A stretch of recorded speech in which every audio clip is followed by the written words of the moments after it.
근로소득을 통해 저축만 하며 살아간다면 투자소득으로 돈을 버는 사람들을 절대 따라가질 못합니다. 안녕하세요. 알려줘 금융 시청자 여러분. 알려줘 금융의 정재동 과장입니다. 재테크, 자산 증식, 투자의 방법이 뭐가 있을까 고민 참 많으시죠? 많은 방법 중에 1탄, 현금, 주식, 채권 이 세 가지에 대해서 한번 오늘 알아보려고 합니다. 재테크와 자산 관리는 항상 가까이 해야 하는 것입니다. 다시 말해 우리가 살아가는 데 있어서 절대로 멀리해서는 안 되는 것인 자산 관리, 투자 등이라는 거죠. 이에 대해 알아보다 보면 자주 보게 되는 금융 용어들이 있습니다. 바로 첫 번째 현금, 두 번째 주식, 세 번째 채권. 가깝기도 하면서 멀기도 한 이 친구들이 왜 중요한가 하면 근로소득을 통해 저축만 하며 살아간다면 투자소득으로 돈을 버는 사람들을 절대 따라가질 못합니다. 그래서 우리가 모은 시드머니를 각각 친구들에게 적당하게 나눠주는 것을 투자라고 말할 수 있습니다. 결국은 이것들을 알고 있는 상태여야 기회가 왔을 때 나만의 투자 전략을 계획해서 좋은 결과를 만들어낼 수 있는 건데, 어떤 것들이 있는지 혹은 알고는 있고 들어는 봤는데 어떻게 활용해야 되는지 잘 모르시는 분들에게 좋은 정보를 오늘 이 시간에 알려드리려고 합니다. 자, 첫 번째로 소개할 친구는 현금입니다. 현금, 누구나 잘 알고 계실 텐데 꼭 실물 화폐만이 아니라 은행 통장에 있는 돈, 손실 위험이 없으면서 즉시 유동화가 가능한 금액은 모두 현금이라고 보시면 되고, 더 나아가서 적금까지도 현금성 자산으로 볼 수 있습니다. 그렇다면 이 현금의 장점은 무엇이냐? 원금을 깎아먹을 일이 없다는 게 상당히 큰 장점이죠. 갑작스럽게 인플레이션이나 급격한 환율 변동으로 인해서 통화 가치가 내려가는 경우도 있지만, 그런 특별한 상황을 제외하면 주식과 같은 다른 투자 상품과 달리 원금을 잃거나 그런 경우가 없는 것이 현금의 장점입니다. 그런데 주의하셔야 할 것이, 이게 어느 나라 통화를 가지고 있느냐, 그 돈이 달러인지 아닌지 등에 따라 차이점이 굉장히 있기도 해요. 왜냐하면 기축통화는 국제 외환시장에서 금융거래나 국제 결제의 중심이 되는 통화라고 보시면 됩니다. 즉 통화 가치의 안정성이 인정되는 것이 바로 달러라고 볼 수 있는 거죠. 그래서 경제가 불안해질 때마다 달러 가치가 올라가는 것이고, 그리고 또 현금을 달러로 바꿔서 갖고 있으려고 하는 겁니다. 두 번째, 주식입니다. 주식 많이들 들어보셨을 거예요. 주변에서 하시는 분들도 계시고 안 하시는 분들도 계신데, 이 주식을 쉽게 말하자면 회사가 지분을 당시의 가격으로 사고 파는 것이라고 보시면 됩니다. 시가총액이라는 것도 들어보셨을 텐데, 이게 주식 가격 곱하기 주식의 수라고 보시면 되고요. 주식 가격이 오르면 시가총액, 즉 회사의 가치가 올라가는 것인 거죠. 그렇기 때문에 회사의 가치가 상승할 것 같은 기업의 주식을 사는 것이 주식을 산다는 것이다로 이해하시면 됩니다.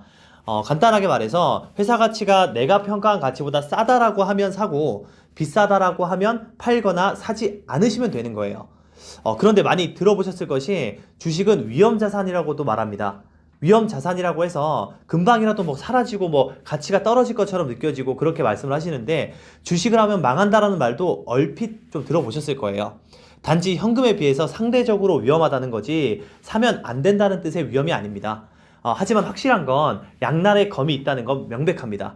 삼성전자, 카카오 같은 기업처럼 지속적으로 성장하고 사업성이 뛰어나면 몇 배로도 수익을 낼 수 있지만, 반대로 기업이 망하거나 사업성이 후퇴할 경우에는 원금 손실이 일어날 수도 있고, 국가 부도의 날과 같은 영화 보신 적 있으시죠? 이와 같이 경제 위기가 와서 기업에 크게 영향을 주는 일들이 생기면 전체적으로 큰 손실을 볼 수 있다는 겁니다. 그렇기에 투자자의 많은 유의가 필요한 점은 꼭 알아두셔야 합니다. 이처럼 주식은 가치가 오르고 내리는 것에 대한 변동성이 크기 때문에 위험 자산이라고 부르는 겁니다. 더 나아가서 주식이 또 국내 주식이 있고 해외 주식이 있고 어떤 나라의 주식이냐에 따라서 위험성의 차이가 있어요. 예를 들어 국내 주식으로 한정한다면 주로 대기업, 예를 들면 삼성, SK, 현대차, LG와 같이 기업 규모가 크고 안정성이 높은 기업들을 모아둔 코스피 시장이 있고, 중소기업, 벤처기업을 예를 들어 엔터기획사, 바이오, 제약회사 등과 같이 규모가 비교적 작긴 하지만 성장성 미래가치가 괜찮은 기업들을 모아둔 코스닥 시장이 있는 겁니다. 우리나라 증시들을 보면 코스피가 비교적 안정적이고 코스닥은 변동성이 더 큰 시장이라고 할 수 있습니다.